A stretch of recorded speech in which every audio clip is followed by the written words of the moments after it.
नमस्कार दोस्तों, स्वागत है आपका स्टॉक गाइडेंस पे। सो फ्रेंड्स, आज मैं रेम्बो चिल्ड्रन मेडिकेयर कंपनी पे डिस्कस करने वाला हूँ।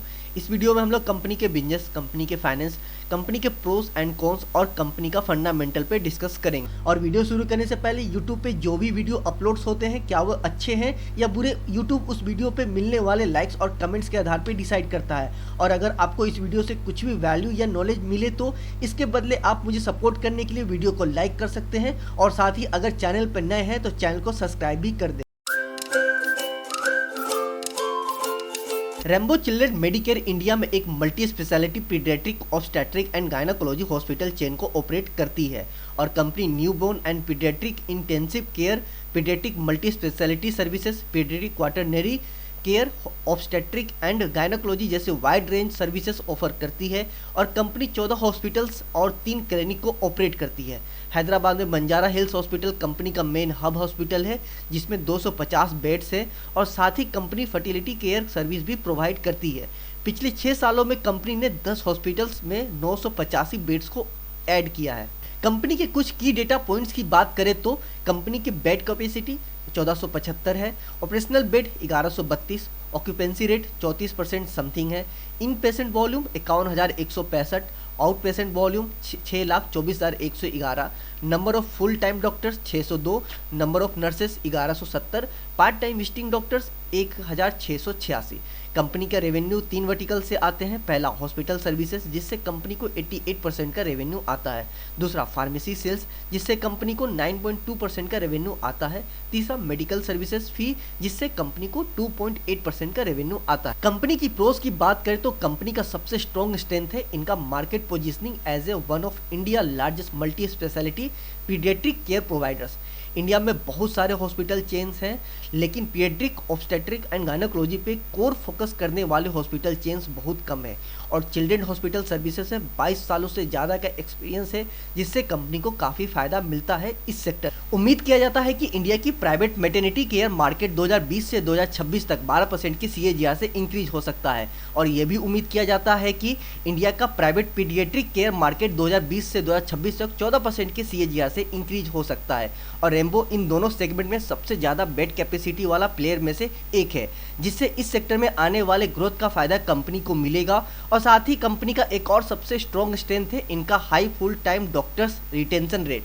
कंपनी की कॉन्स की बात करें तो कंपनी का सबसे बड़ा वीकनेस है इनका हाई एट्रिशन रेट। तो अगर परमानेंट एम्प्लॉय का हाई एट्रिशन रेट आगे भी कंटिन्यू रहता है तो कंपनी के ऑपरेशन और एक्सपेंशन में प्रॉब्लम आ सकती है। और साथ ही इस इंडस्ट्री में एक्सपेंड करने के लिए काफ़ी ज़्यादा कैपिटल और टाइम की ज़रूरत रहती है। नए लोकेशन पर नए डॉक्टर्स और अदर मेडिकल पर्सनस को डेवलप करने की ज़रूरत रहती है, जिससे नए लोकेशन पे पे बैक काफ़ी लंबा हो सकता है। और शुरू में हर नए हॉस्पिटल को नुकसान में ऑपरेट करना पड़ता है। कंपनी की नेशनल रेशियो की बात करें तो मार्केट कैप देखते हैं तो 4,960 करोड़ के आसपास का मार्केट कैप है, जो कि एक स्मॉल कैप कंपनी है। वही स्टॉक पी की बात करें तो 35.9 का है, मीन्स 36 का आप इसे कह सकते हैं। तो स्टॉक पी अपने इंडस्ट्री पी से यहाँ पर महंगा देखने को मिल रहा है, तो कहीं ना कहीं वैल्यूएशन पीई की रेशियो के हिसाब से महंगा है। वही बुक वैल्यू की बात करें 59.4 रुपीज़ का बुक वैल्यू है। वही प्राइस टू बुक वैल्यू की बात करें तो 8.23 है। तो पर शेयर का प्राइस अभी क्या है आपका बुक वैल्यू से लगभग 8 गुना, 8.5 गुना ज़्यादा महंगा मिल रहा है। तो यहाँ पे आपको वैल्यूएशन महंगा देखने को मिल रहा है, प्राइस टू बुक वैल्यू के हिसाब से भी और आपका स्टॉक पी के हिसाब से भी। वही डिविडेंड यील्ड की बात करते हैं तो यहाँ पे 0 शो कर रहा है। फेस वैल्यू की बात करें तो 10 है, आगे आपको स्प्लिट देखने को जरूर मिलेगा। ROC की बात करें तो यहाँ पे 22.5% का ROC है, जो कि बहुत ही अच्छा देखने को मिल रहा है, वही ROE की बात करें तो 26.5% का ROE है, जो कि ये भी बहुत अच्छा देखने को मिल रहा है। वही आगे EPS की बात करते हैं तो 14.5 रुपये का EPS है, जो कि कुछ खास नहीं है। वही इसका सेल्स ग्रोथ की बात करते हैं तो लगभग 50% के आसपास का सेल्स ग्रोथ है, जो कि बहुत ही अच्छा है। प्रॉफिट ग्रोथ इसका 250% है, बहुत ही बेहतरीन। कैश की बात करते हैं तो 185 करोड़ का कैश है। वही अगर डेट की बात करते हैं तो 581 करोड़ का डेट है। तो यहाँ पे आपको क्लियर दिख रहा है कि डेट काफ़ी ज़्यादा है कंपनी पे, कैश कंपनी के पास काफ़ी कम है, लगभग 2 गुना से भी ज़्यादा कंपनी पे कर्ज है, जितना कैश है उससे 2 गुना ज़्यादा कंपनी पे डेट है यहाँ पे। प्रमोटर होल्डिंग की बात करें तो इसे आप 50% का प्रमोटर होल्डिंग कह सकते हैं। 49.8 है तो आप 50% का प्रमोटर होल्डिंग कह सकते हैं, जो कि एक अच्छा प्रमोटर होल्डिंग देखने को मिल रहा है। जनरली कहा जाता है 40% से ऊपर, या देखा जाता है कि 40% से ऊपर हो, जो कि यहाँ पे देखने को मिल रहा है 50%, जो कि एक अच्छा ठीक ठाक यहाँ पे प्रमोटर होल्डिंग देखने को मिल रहा है। तो फ्रेंड्स इसको शॉर्ट में समझते हैं कि सिंपल समझते हैं कि क्या अच्छा क्या खराब इसमें देखने को मिल रहा है इनिशियल रेशियो में। तो प्रमोटर होल्डिंग यहाँ पे अच्छा देखने को मिल रहा है, ओके मिल रहा है। प्रॉफिट ग्रोथ यहाँ पे अच्छा है, सेल्स ग्रोथ यहाँ का अच्छा है, आरओसी अच्छा है और आपका आरओई अच्छा है। तो ये 5 रेशियो यहाँ पे अच्छे देखने को मिल रहे हैं। दिक्कत क्या देखने को मिल रही है, स्टॉक पी इंडस्ट्री पी से ऊपर ट्रेड करा, मीन्स स्टॉक महंगा है, पी रेशियो के हिसाब से महंगा मिल रहा है। वही प्राइस टू बुक वैल्यू की बात करें तो अपने बुक वैल्यू से ये लगभग 8.5 गुना ज़्यादा मिल रहा है पर शेयर का प्राइस। तो ये वैल्यूएशन के हिसाब से, प्राइस के हिसाब से ये महंगा है, एक तो दिक्कत ये देखने को मिल रही है। साथ ही ईपीएस कुछ खास नहीं देखने को मिल रहा है, दूसरी एक दिक्कत यहाँ पे ये मिल रही है। और जो सबसे बड़ी दिक्कत देखने को मिल रही है, कंपनी के पास कैश है और उससे 2 गुना से लगभग ज़्यादा कंपनी पर डेट है, जो कि सबसे ज़्यादा परेशानी की बात यहाँ पे देखने को मिल रही है।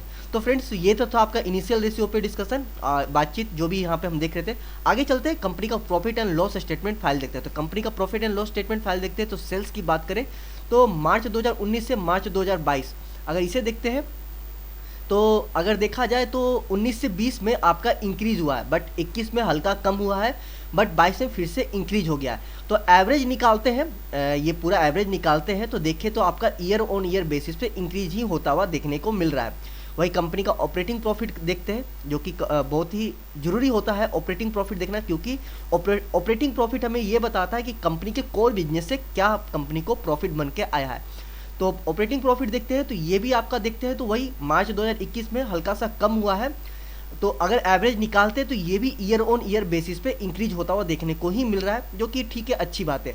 वही कंपनी का अदर इनकम बात करते हैं, हालांकि अदर इनकम यहाँ पे इस कंपनी पे उतना इंपॉर्टेंट नहीं है, बट फिर भी इसे देखते हैं तो ये भी आपका ईयर ऑन ईयर बेसिस पे इंक्रीज होता हुआ देखने को मिल रहा है, जो कि ये भी एक अच्छी बात है।